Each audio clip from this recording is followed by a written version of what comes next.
We started in business in 2001 with my partner, Joe Lucas. We started out as a retail plant, consulting business, got into custom app, got into fertilizer.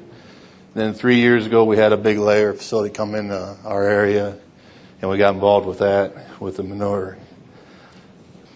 I got 10 full-time employees, and then when we're busy with all the equipment we got, we run 15 people pretty much all summer long. Originally, when we got into the manure business, I thought we could use our lime trucks to spread it. The manure we use is about 40 to 50% moisture, so we just couldn't run through our box uniforming enough. So we went to, did a lot of research, went to a TB box. They're made in Germany. We spread basically a 50-foot pattern. There's 2 beaters on the back end of that, back in the back end of the spreader is a compartment, and it grinds the manure up, drops it straight down on spinners, and it spreads chicken manure just like, and cattle manure too, just like a fertilizer spreader spreads fertilizer. It's just as uniform as a fertilizer spread. I've never seen anything like it before. About every farmer we go to, especially when we first got into it, they'd walk behind it. I never seen farmers so excited about crap. And I don't know how many fields I walked, and they just amazed at how uniform that manure is out. It is pretty phenomenal. We do a lot of fertilizer in front of wheat. We use the manure as a wheat fertilizer. You know how sensitive wheat is. If there's any variability, it shows up. There'll be absolutely no variability in it. Where we have done plots in the wheat fields, where we've done the wheat with regular fertilizer versus the chicken manure, we haven't seen any yield drag at all. So we originally, them boxes come with wheels. They don't make them with tracks. We're up in Defiance County, and we do a lot in Paulding County, and we got a lot of laddie clay, so compaction is a big issue up there. In the first year, we ran them with the wheels, and that was one of our biggest complaints is the wheel marks we left in the field, and then the guys that were chiseling, they said they could feel every one of them. I checked all over the U.S. and got online, tried to find some people overseas. I could not find a company that would put tracks underneath a commercial manure spreader like that and warranty it. They did, as soon as you told them he was in the commercial manure business, they said they didn't want nothing to do with us.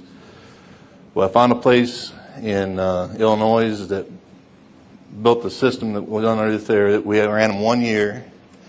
One track's in getting re-engineered right now, and then the other one will go into them too. They held up for the year, but there's stress cracks all over them, so they're redesigning them.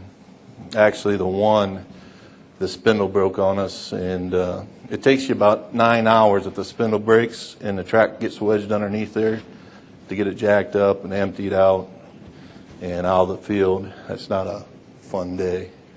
And that was on a Sunday, so that just shows you don't work Sundays. Like I said, the big thing we had was compaction was a big issue, and not only from the spreader itself, but from the loader. So we went to flotation tires for all the loaders that's in the field. And don't ask me the size because I can't tell you off the top of my head. And that made a world of difference because every place we had a pile, when they would go to chisel, a lot of them guys would have to chisel that where the pile was 2 or 3 times. When we went to flotation tires on the loaders, they can chisel right through it like it's nothing. So that made a big difference too. Compaction, our first year was our #1 complaint. We spent almost $250,000 in flotation tires and tracks to try to eliminate that. So, and it was probably the best investment we made because it's been all positive response from the farmers. Basically, we cover roughly a 20-mile radius. By doing that, we can usually, with 3 semis per machine, we can keep up. If we get beyond 20 miles, then we got to add another semi to them. The facility we work with, once the manure hits the storage buildings like this, from that point in time, it's our responsibility to get it out. So that's our loader in there. That loader's on cement, so we don't have flotation tires on that one. But like I said, it usually takes 3 trucks. We haul every bit of it out to the field, pile it, and then load it from there into the machine. Glenn talked about this, and Eric did too. There's different types of manure, different values for the different types of manure. There's all kinds of literature where you can look at and see what your beef and the type of storage the manure is in, whether it's a lagoon or not. I'm not going to get into the other livestock. We do a fair amount of cattle manure too, but the majority of what we do is chicken litter. So I'm just going to try to stay on that. But when you get in the chicken manure side, the 2 facilities we use, the chicken litter is a permitted facility, and then the cattle place we work with is a permitted facility. And every facility is required by law to have a analysis of the manure there. This just happens to be a copy of one. They're only required, I'm pretty sure it's just 1 sample a year. We kind of do things a little different. We actually sample every pile we put in the field. So I do them in sequence. For the last 2 years, we've got over 600 samples we've pulled. So we got a real good database of what our average nutrient level is for the barn. It's very expensive to do that, but when you're trying to promote it as a fertility program, I don't know, the more data you got, the better. We used to do a complete test like this, and that'd give you your NPK, all your micros, your calcium. On this protect, we send our samples to A&L. It lists what it's got, and then on the far column it lists what's available the first year. Our chicken litter in comparison to the beef manure that Eric was talking about and the swine manure that Glenn was talking about, most of our N is organic N, and so it's a lot slower release. Mother Nature has a lot to do with how much of that's released over that time. When we're doing an analysis for a farmer, we usually figure about 60% of that we can use. I think that might probably be a little light, but I think this next one is just the second page. It gives you some more of the micros and stuff in there. One thing nice about chicken litter is, and this is bad because we was in the custom lime business, but as you use chicken litter, your lime usage will go down because of the calcium that's in the litter itself. You'll get to the point that you won't be liming anymore. There's some sulfur in there, which is good because the big thing right now where all of our tests are coming back low in sulfur. This particular sample, the moisture in it was 50%, the top line there. This facility, the manure is underneath the cages. It drops down onto a belt. The belt's got blowers on it. As the manure comes out of the building, it's supposed to be, the way the building is designed, when it comes out of that building, it should be 45%. Then it goes in the storage building where that picture I had with the semi. And it's supposed to technically lose 5% moisture as it sits in that building. This particular facility, and from what I understand, most of these facilities don't quite get down to that 40%. We probably do average over the whole year 50%. I have had, of the 600 and some samples, I had one sample that was under 40%, and it was 38. As you get to some of the older style chicken houses where the birds are upstairs and the manure is downstairs, a lot of that manure is 12 to 18% moisture. It's got a lot higher nutrient content to it because it's drier. Limitations to that though is When you custom apply that, you got dust, and so you're really limited on, because of the wind. You got a neighbor's house, the windows are open, that dust is in dirt, that's manure going in the building, so you got to be careful about that. They got beetles that can live in that dry manure, so you got to treat the manure to try to control the beetles.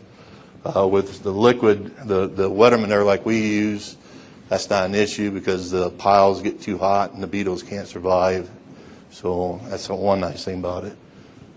But then again, if you're using manure, big difference. If you're pulling out of a facility like we pull out of, you're going to have a higher moisture. If you pull out of a facility that's got a basement and the manure goes through there, you're going to have a drier, a little higher nutrient value, but then you got more insect issues you got to deal with, plus the dust can be quite an issue.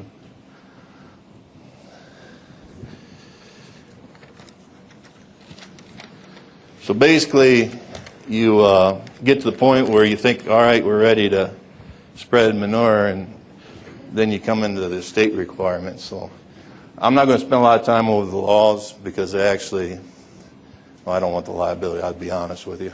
So, but the first thing we got to do is every field that we spread manure has to have a current soil sample. We try to keep ours within 3 years. If it's a new guy that we've never dealt with before and he say he's got one that's 4 years old, we'll accept that the first year, but then after that we try to get him in the 3-year sample, or we even got guys in the corn bean rotation that'll sample every 2 years. From that sample, we'll make our recommendations. We use Tri-State, basically how we do ours. And what we do is we take that sample that we had the nutrients in, we'll use that, and then we'll look what the buildup is and what the crop removal is. One thing about chicken litter is it's high nitrogen, so a lot of your value is in that nitrogen. So it works ideally like we use it in front of wheat, and then if you put it in front of corn, and then you use enough litter for that corn and bean for the next crop of beans afterwards. If you put it in front of beans, you pretty much have to take all that value of the N that was in the bean or in that manure and basically discard it because the beans aren't going to utilize as much nitrogen. So it really has a beautiful fit in front of wheat and in front of corn, followed by a bean crop. Now we do put it in front because we're in Defiance County, heavy clay. We got a lot of beans, back to beans, back to beans. When you're in that rotation, you can really see a quick response with the litter. Very quick response. But for the most part, we just use Tri-State. We do VRT on occasion. This just happens to be one that we VRT. That was an interesting field because there's probably 500 acres drains across the center of that, and that red's where we didn't apply any manure. And there's so much sediments landed there. Well, this was the first time we sampled that field, and we won't be putting manure on there for my lifetime anyways. But it just had so much sediments that fall in there, because there's a highway, that's a itty bitty town there. That highway makes a nice dam, so that water usually sits there for 2 days on a big storm, so the sediment just falls down. But we do VRT, mostly for guys that's been in the VRT and they've got their levels pretty much uniform, or they got spots where it doesn't need as much. So for most of what we do, though, we do a straight spread across. We got some spots where we got a lot of sand ridges and we got organic matters less than 1%. We'll VRT over them ridges. Instead of putting 2 ton on, we'll put 4 ton on there. I've got one farm that we actually put cattle manure on the sand ridges and chicken litter on the rest of the field because we got a real big organic matter issue on that one. So it's kind of unique what you can do.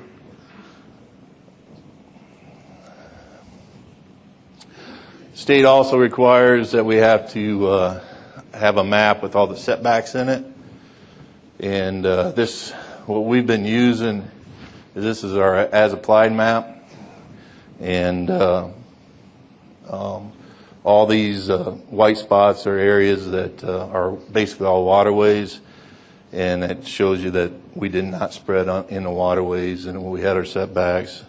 If I get the pointer one, oops. That area right there is the house that we had to stay away from. That's an actual road up there. But we're required, every farm that we do, we have a book, and in that book it has soil test, the current soil test. We do an actual map of the field. We do most of them off Google Earth, and the applicator gets that map so he gets in the right field. Our truck drivers get that map, and then we actually go out off that map and we flag each field so we don't get in the wrong field. There's nothing worse than dumping a big pile of manure in the wrong field, especially if they don't like manure. But then we do this, and this shows all of our setbacks. We keep that in the farmer's file too.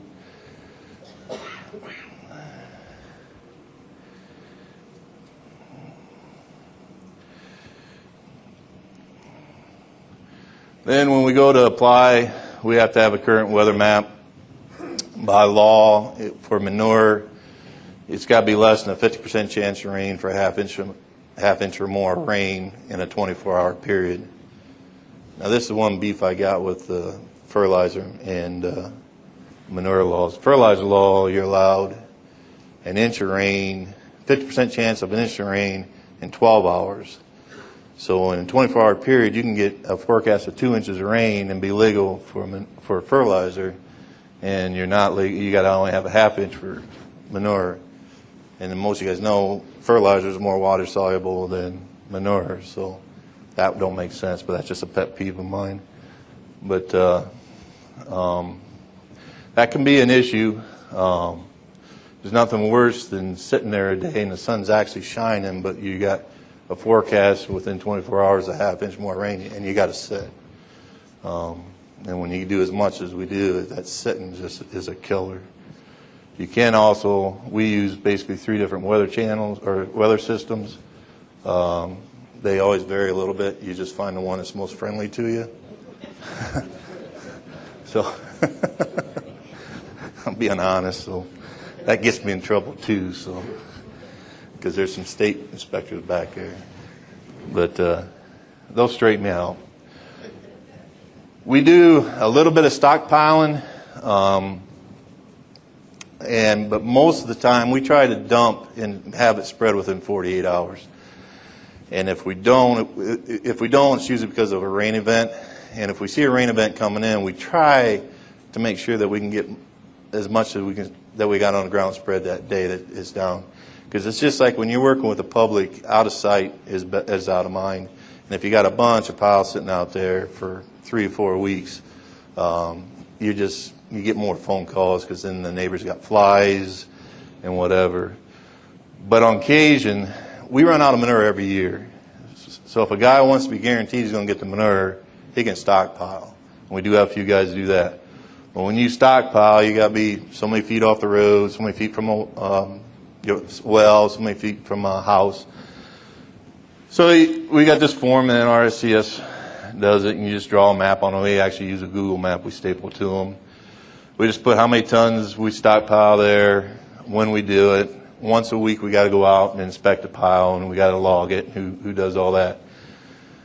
We're responsible for the flies or anything that comes off that pile. So when we do a stockpile, if we're stockpiling, when we get done with that pile, if we don't do it that day, the next day we spray that pile. We come back the next week, we spray it again. And usually by that time there's enough crust on that manure that the larvae can't survive. So then it becomes a non-fly issue. But so it usually takes 2 applications, and then after that, it'll stay there. And the smell really is not too bad once it makes that crust too. Now, if you get a real stiff wind and it blows towards the house, they can smell it. But the one thing you don't want to do, and we did this first year on a farm, we didn't get it sprayed quick enough. And when you get flies as a problem, it is a son of a gun to get them under control. And they do migrate. It's just not 500 feet. They'll go a half mile and create havoc. But then that goes into the farmer's file himself. Just kind of sum things up a little bit. Once you get all this done, now you can go and spread. And the big thing you want to watch when you spread is you want to control the odor the best you can. The easiest way to do that is don't spray on a holiday.